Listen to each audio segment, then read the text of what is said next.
मोर बोला, दोस्तों हमारे जंगल में कोई है, कोई जो दिखाई तो नहीं देता पर महसूस जरूर होता है।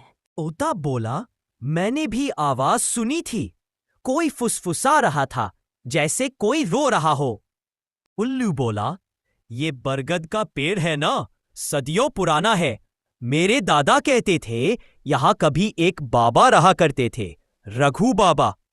वो पेड़ के नीचे साधना करते थे और जंगल की रक्षा करते थे। सुबह होते ही मोर राजू ने सबको बुलाया। वह बरगद के पास रात को उड़ते समय उस नीली रोशनी को देख चुका था। कल सा एक घना जंगल, रात का सन्नाटा। मैना बोली, क्या वो अब बाबा भूत बन गए और हमें डराते हैं क्या? भूत बन गए हैं? Oh my God! मोर बोला, हमें जाना होगा, पता करना होगा। अगर वो सचमुच रघु बाबा है तो शायद उन्हें कुछ कहना हो। नहीं तो जंगल में कुछ होने वाला तो नहीं है जो हमें बाबा बताना चाहते हैं कि हमें पता नहीं चल रहा है कि रघु बाबा क्या कहना चाहते। तोता बोला, राजू भैया, कुछ तो है उस बरगद के पास। मैंने देखा एक नीली रोशनी थी, कोई परछाई, और किसी ने मेरा नाम लिया। मोर बोला, टप्पू, सालो, क्या तुम पक्के से कह सकते हो कि कोई आवाज थी? क्या वहां से सूक्ष्म आवाज आ रही थी? क्या कि कोई तुम्हें बुला रहा था? तोता बोला, हाँ। उसने कहा, टप्पू भाग जाओ, लेकिन वहां कोई नहीं था।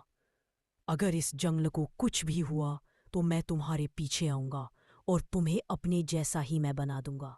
माइना बोली, शायद डर ने तुम्हें भ्रमित कर दिया। टप्पू उल्लू बोला, नहीं मीना, टप्पू झूठ नहीं बोल रहा। उस बरगद की कहानी मैं जानता हूं। कुछ रहस्य है वहां और हमें सच का सामना करना होगा। नहीं तो हमें आगे जाकर हमें ही परेशानी होगी कि हमारे जंगल में के कुछ है तो नहीं तो हमारे भगत की पैर के नीचे आखिर ऐसी घटना क्यों हो रही है। बरगद के नीचे रात को सब पक्षी उड़कर बरगद पर पहुंचे। हवा एकदम ठंडी हो गई थी, जैसे कोई अदृश्य शक्ति आसपास हो। अचानक एक नीली धुंध बनती है और एक अधेड़ आदमी की आत्मा दिखती है। उसकी आंखों में करुणा है पर चेहरा गंभीर। भूत बोला, मैं रघु हूं, एक वनवासी। मैंने अपनी जिंदगी इस जंगल को बचाने में लगाई, लेकिन जब मैं मरा इंसान यहाँ पेड़ काटने लगे।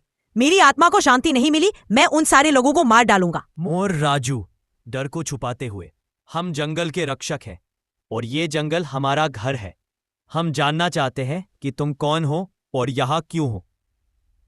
भूत रघु गहरी सांस के साथ, मैं रघु हूं, एक साधारण मनुष्य था। इस जंगल के लिए मैंने अपनी जिंदगी दी। जब मरा तो यही बरगद मेरा श्मशान बना। लेकिन इंसान जंगल काटते रहे, कोई रक्षक नहीं था। मेरी आत्मा बंध गई, बस अपनी बेद बहता। ईयू कबूतर धीमे स्वर में, बाबा क्या आप अब भी पीड़ा में हैं? भूत रघु उदास स्वर में, हाँ। जब जब मैं देखता हूं कि पेड़ों को काटा जा रहा है, नदियां सूख रही हैं, जानवर डर में है, मेरी आत्मा और भारी हो जाती है। मीना, लेकिन अब समय बदल चुका है।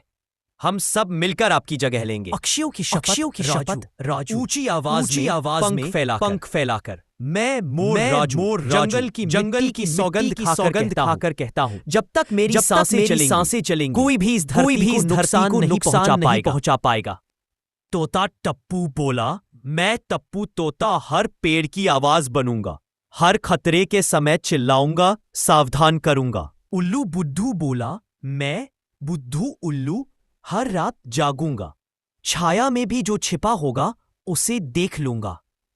सभी पक्षी एक स्वर में, हम रघु बाबा की विरासत को निभाएंगे। रघु बोला, अब मुझे शांति मिलेगी, मेरे बच्चे जाग गए हैं, पंखों में अब भरोसा है। मीना बच्चों को कहानी सुनाते हुए, और तभी से बच्चों, अगर कभी किसी पेड़ के पास से ठंडी हवा आए और तुम्हें लगे कि कोई देख रहा है, समझ लेना रघु बाबा अभी भी मुस्कुरा रहे हैं। भूत डरावने नहीं होते अगर उनका दर्द समझा जाए।